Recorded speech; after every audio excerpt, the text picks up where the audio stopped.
पहले ही आपको हम अपने ग्रुप के माध्यम से जानकारी दे रहे हैं कि इलेक्शन से पहले बिहार में जो है बिहार पुलिस, बिहार दरोगा और जो है अन्य कई सारे पदों पर बहाली आने वाला। फाइनली जो है बिहार पुलिस का समथिंग लगभग 20,000 पदों पर कांस्टेबल की बहाली का नोटिफिकेशन को जारी कर दिया गया है। तो चलिए आज का इस वीडियो में हम जानते हैं क्या इसमें क्या बदलाव किया गया है, आवेदन कब से शुरू हो रहा है, लास्ट डेट क्या है, कितना फी लगेगा, फिजिकल क्या होगा, डॉक्यूमेंट क्या लगेगा, यानी पूरे डिटेल में बात करेंगे। वीडियो थोड़ा लंबा हो सकता है, लेकिन जब तक आप पूरा वीडियो नहीं देखिएगा आपको समझ में नहीं आएगा। आप सबसे पहले देखिए, हम अभी जो है बिहार पुलिस के ऑफिशियल साइट पर है, मतलब जो है यहाँ पर हम जो है central selection board of constable के साइट पर है। और आप यहाँ पर देखिए, अब बता दें हम यहाँ पर देखिए आज के डेट में 11/3/2025 के डेट में यहाँ पर नोटिफिकेशन जारी किया गया है। और यहाँ पर आपको नोटिफिकेशन में सभी जानकारी, चलिए आपको बताते हैं। सबसे पहले हम यहाँ से नोटिफिकेशन पर क्लिक करके नोटिफिकेशन को डाउनलोड कर लेते हैं। चलिए सबसे पहले आप यहाँ देखिए शॉर्ट नोटिस जारी किया गया है, फुल नोटिस यहाँ पर है, पहले शॉर्ट नोटिस में समझ लीजिए। यहाँ पर गया बिहार सरकार गृह विभाग जो है के तहत से यहाँ पर भर्ती निकाला गया है। अब यहाँ देखिए आपको यहाँ पर देखने को मिल जाएगा जो कुल पद है वह आपको 19,838 पद है, और यह जो पद आपको रहने वाला है वह सिपाही का पद है। इसके बाद आप यहाँ पर देखिए इसका ऑनलाइन अप्लाई जो होने वाला है वह 8 मार्च 2025 से होगा। लास्ट डेट इसका 8 अप्रैल 2025 तक है, यानी आपको 1 महीने का समय दे रहा है फॉर्म को फिल करने के लिए। अब यहाँ पर देखिए, अब यहाँ बताया गया कि शैक्षणिक योग्यता क्या होती है, मतलब जो है आपके पास कितना एजुकेशन क्वालिफिकेशन होना चाहिए।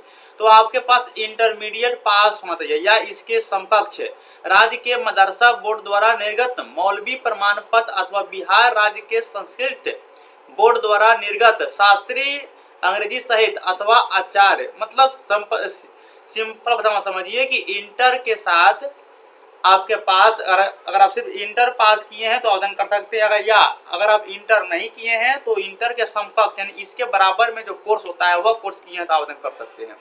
साथ में यहाँ पर देखिए आप जो बताया गया है कि आपको यहाँ पर देख सकते हैं सिपाही के पद के लिए शैक्षणिक अर्हता दिनांक 18/4/2025 तक इंटरमीडिएट उत्तीर्ण होना चाहिए।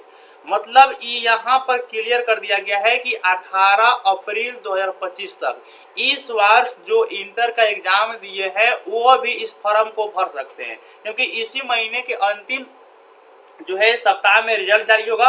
और यह अभी तीसरा महीना यानी कि मार्च में चल रहा है, और यहाँ पर बताया गया है कि आप अप्रैल तक यानी 18 अप्रैल से पहले रिजल्ट आपका आ जाता है तो फॉर्म भर सकते हैं। तो इस बार जो एग्जाम दिए हैं इंटर वाले वो भी इस फॉर्म को अप्लाई कर सकते हैं। अब देखिए यहाँ पर बताया गया है कि इसका सिलेक्शन पहले कैसे किया जाएगा। तो देखिए यहाँ पर सबसे पहले 3 चरणों में इसका सिलेक्शन होने वाला है। 3 चरणों में देखिए सबसे पहले प्रथम चरण में क्या होगा, लिखित परीक्षा होगा। लिखित परीक्षा में आपको यानी 100 अंक का लिखित परीक्षा होगा, जिसमें सभी प्रश्न वस्तुनिष्ठ रहेगा यानी ऑब्जेक्टिव रहेगा, 4 ऑप्शन रहेगा। 2 घंटे का समय दिया जाएगा 100 प्रश्न आपको लिखने के लिए, और यहाँ पर एक उत्तर के लिए 1 नंबर मिलेगा, यानी 100 नंबर का मार्क्स होगा और 100 नंबर क्वेश्चन होगा। 2 घंटे समय मिलेगा। द्वितीय चरण में अगर आप जो है एग्जाम पास करते हैं तो उसमें अगर पास होने के बाद आपको द्वितीय चरण में फिजिकल होगा, यानी कि आपके जो हाइट वेट दौड़ होगा सब बताएंगे आपको कितना दौड़ होगा। इसके बाद अगर आप दौड़ पास करते हैं तो उसमें से 5 गुना विद्यार्थी जो है आपको यहाँ देखिए जो है आगे की प्रोसेस में जाएगा, डॉक्यूमेंट वेरिफिकेशन होगा, मेडिकल होगा और अंतिम रूप से उनका चयन कर लिया जाएगा। चलिए अब फुल नोटिस को देखते हैं और अच्छे से समझते हैं इसमें क्या है। तो आपको हम सब कुछ बता दिए कि इसका आवेदन कब से शुरू हो रहा है और क्या लास्ट डेट होने वाला है। यहाँ पर देखिए यहाँ पर आरक्षण की बात कहा गया है कि किनके यानी कौन से कैटेगरी के लिए कितना सीट है और कितना आरक्षण दिया गया है। तो इस पर अगर वीडियो बनाऊंगा तो लंबा चल जाएगा, इसलिए इसको छोड़ते हैं हम सीधा। आप जो है इसके अलावा स्क्रीनशॉट लेकर भी देख सकते हैं इसको कितना कितना सीट अब रखा गया है। अब देखिए यहाँ पर आपको बताया गया है फिजिकल। देखिए फिजिकल में आपके पास क्या होना चाहिए तो यहाँ अप्लाई कर सकते हैं। देखिए फिजिकल यहाँ बताया गया है, सबसे पहले देखिए ऊंचाई कितना है। यहाँ देखिए ऊंचाई आपको जो है यहाँ पर बताया गया है गैर आरक्षित पिछड़ा वर्ग के पुरुष के लिए यहाँ पर 165 सेंटीमीटर ऊंचाई होना चाहिए, और यानी कि सीना जो होना चाहिए वो 81 सेंटीमीटर। अब आपको 5 सेंटीमीटर फुलाकर 86 फुलाना है। अब कोई कहते हैं कि हमारा 86 है तो हम कितना फुलाएंगे, तो जितना भी 81 से ऊपर जितना भी रहेगा उसे आपको 5 अधिक फुलाना ही पड़ेगा। इसके अलावा यहाँ देखिए आपको अगला जो यहाँ बताया गया आरक्षण में, अत्यंत पिछड़ा वर्ग के पुरुषों के लिए 160 सेंटीमीटर है और इसका भी जो सीना सेम है। इसके अलावा ST SC के लिए यहाँ पर 160 सेंटीमीटर ही आपको हाइट है और यहाँ पर सीना है 79 सेंटीमीटर और 5 फुला कर। यहाँ पर महिलाओं के लिए हाइट 155 सेंटीमीटर है और इनमें जो है सीना लागू नहीं होता है, यानी कि सीना की मापाई नहीं की जाती है।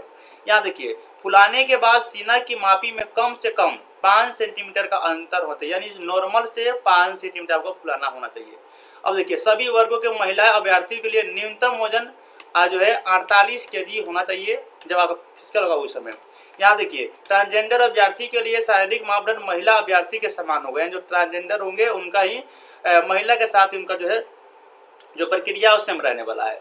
अब देखिए यहाँ पर शैक्षणिक योग्यता बताया गया है 12 पास। आपको देखिए उम्र की बात करते हैं, उम्र का यहाँ बताया गया है कि आपका उम्र 18 वर्ष से 25 वर्ष के बीच होना चाहिए, तो इसके लिए अप्लाई आप कर सकते हैं बिहार पुलिस के लिए।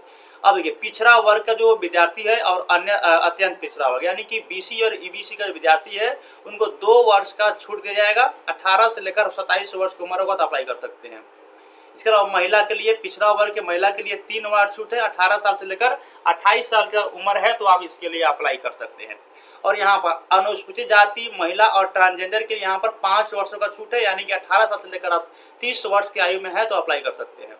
अब यहाँ देखिए विहित अधिकतम उम्र में सभी आरक्षित कोटि के गिरक्षकों को 5 वर्षों की छूट दिया गया है। अब देखिए यहाँ पर आरक्षण बताया गया है कि इसमें आरक्षण कितना दिया जाएगा, तो इस पर आज बात नहीं करेंगे कि वीडियो बहुत लंबा हो जाएगा। अब आगे बढ़िए देखते हैं यहाँ पर आगे कौन सी जानकारी देगा। अब यहाँ देखिए यहाँ बताया गया है आपको डॉक्यूमेंट में देख लीजिए स्वतंत्रता सेनानी। अब यहाँ देखिए अनुसूचित यानी SC अनुसूचित ST के विभिन्न पत्र में जाति प्रमाण पत्र, अस्थायी निवास प्रमाण पत्र यानी मूल निवास प्रमाण पत्र, डोमिसाइल प्रमाण पत्र प्रस्तुत करना होगा। मतलब जो भी आवेदन कीजिएगा तो आवेदन करते समय आपको जाति प्रमाण पत्र देना होगा और आपको निवास प्रमाण पत्र देना होगा। इसके अलावा देखिए यहाँ पर जो पिछड़ा वर्ग है यानी BC और EBC से संपर्क रखते हैं उनको निवास प्रमाण के साथ जो है क्रीमी लेयर रहित प्रमाण पत्र देना होगा। मतलब कि आपको नॉन क्रीमी लेयर देना होगा। अगर आपकी आय 8 लाख से कम है तब, है तो आपको छूट नहीं मिलेगा। यह BC पर लागू होता है और EBC पर लागू होता है। ST SC सिर्फ अपना जाति प्रमाण पत्र बनाकर दे देंगे तो हो जाएगा, लेकिन BC और EBC के लिए नॉन क्रीमी लेयर चाहिए और आपको NCL भी चाहिए, आपको आवासीय प्रमाण पत्र भी चाहिए। अब देखिए यहाँ पर जो है चलिए अब देख लेते हैं कि सिलेबस क्या रहा है, क्योंकि पहले इसका एग्जाम होगा तो एग्जाम में देखिए सबसे पहले आपका जो एग्जाम होगा या यहाँ पर लिखित परीक्षा जो होने वाला है, लिखित परीक्षा का स्तर बिहार बोर्ड परीक्षा समिति के 10वीं कक्षा अथवा इससे समकक्ष की जो है सिलेबस रहने वाला, यानी 10वीं का जो पैटर्न है, 10वीं जो आपका मैट्रिक का जो एग्जाम होता है उसी पैटर्न पर यानी उसी जो है सिलेबस पर इसका सिलेबस रहने वाला है। इसमें हिंदी पूछा जाएगा, अंग्रेजी के प्रश्न रहेगा, गणित का प्रश्न रहेगा, सामाजिक विज्ञान का प्रश्न रहेगा, इसमें इतिहास, भूगोल, नागरिक शास्त्र और शास्त्र का प्रश्न रहेगा, विज्ञान का प्रश्न रहेगा, इसमें भौतिकी, रसायन शास्त्र और जीव विज्ञान रहेगा, प्राणी विज्ञान रहेगा, वनस्पति विज्ञान रहेगा। साथ में सामान्य ज्ञान एवं समसामाजिक यानी कि करंट अफेयर पूछा रहने वाला है। इतने सारे प्रश्न आपके जो है इस बिहार पुलिस के एग्जाम में रहने वाला है। अब यहाँ देखिए लिखित परीक्षा जो आपको बताया गया है कि यहाँ पर अब जो है यानी इसका एक दिन एग्जाम, 1 डे एग्जाम नहीं होगा। अधिक स्टूडेंट फॉर्म भरते हैं तो लगभग 4 से 5 दिन एग्जाम लिया जाएगा, जो नॉर्मलाइज के आधार पर इसका सिलेक्शन किया जाएगा। इसके बाद देखिए यहाँ पर अब बताया गया यहाँ पर जो है आपको फिजिकल में, तो देखिए यहाँ पर फिजिकल में जो आपको नंबरिंग आधार जो मेरिट मेन बनता है वो फिजिकल बनता है, क्योंकि इसका जो एग्जाम होता है सिर्फ पासिंग मार्क्स होता है, एग्जाम पास कीजिए। इसके बाद जो आपका मेरिट बनेगा, फाइनल सिलेक्शन होगा, वह होगा आपको यहाँ पर फिजिकल पर, जिसमें आपको 50 नंबर का होगा आपको फिजिकल। जिसमें देखिए यहाँ पर सबसे पहले यहाँ पर अगर दौड़ होगा 1600 मीटर का 6 मिनट, कम अधिकतम 6 मिनट है। अगर आप 5 मिनट से कम मारते हैं तो 50 में 50 नंबर मिलेगा। 5 मिनट से 5 मिनट 20 सेकंड तक मारते हैं तो 40 नंबर मिलेगा। 5 मिनट जो है 5 मिनट 20 सेकंड से 5 मिनट 40 सेकंड तक मारते हैं तो 30 अंक मिलेगा। और 5 मिनट 40 सेकेंड से अधिक एवं 6 मिनट से कम मारते हैं तो आपको 20 अंक मिलेगा। यह आपको दौड़ पर हो गया। इसके बाद देखिए आपको यहाँ बताया गया है कि महिला के लिए भी यहाँ पर दिया गया है कि महिला के लिए देख सकते हैं इस तरह का है। अब यहाँ देखिए गोला फेंक, गोला होगा 25 नंबर का, जिसमें आपको 16 फीट से 17 फीट फेंकते हैं तो आपको 9 अंक मिलेगा। इसके अलावा 17 फीट से ज़्यादा फेंकते हैं 18 फीट तक तो 13 अंक मिलेगा। 18 फीट से ज़्यादा फेंकते हैं 19 अंक तक तो 17 अंक मिलेगा। 20 फीट से ज़्यादा फेंकते हैं तो आपको 25 अंक मिलेगा। इस तरह यहाँ देखिए आपको जो है यह भी महिला के लिए भी यहाँ पर है। महिला के लिए यहाँ पर जो है आपको 12 पाउंड का गोला है और पुरुष के लिए यहाँ पर 16 पाउंड का गोला है। अब देखिए यह ऊंची कूद है, यह भी 25 नंबर का है हाई जंप, जिसमें आपको 4 फीट कूदते हैं 13 अंक मिलेगा। 4 फीट 4 इंच कूदते हैं तो 17 अंक मिलेगा। और इसी के आधार पर यहाँ देखिए महिला के लिए भी यहाँ पर है। महिला के लिए आपको है यहाँ पर न्यूनतम ऊंचाई 3 फीट है और उससे अधिक कूदते हैं 4 फीट तो आपको 25 अंक मिलेगा। इस तरह इसी पर 25 नंबर आपको गोला फेंक, 25 नंबर हाई जंप और 50 नंबर का दौड़, 100 नंबर का फिजिकल होगा। इसी फिजिकल के आधार पर आपका सिलेक्शन किया जाएगा और एग्जाम सिर्फ आपको पासिंग मार्क्स का, लेकिन एग्जाम को हल्के मत दीजिएगा। एग्जाम बहुत ही टफ एग्जाम होता है बिहार पुलिस का।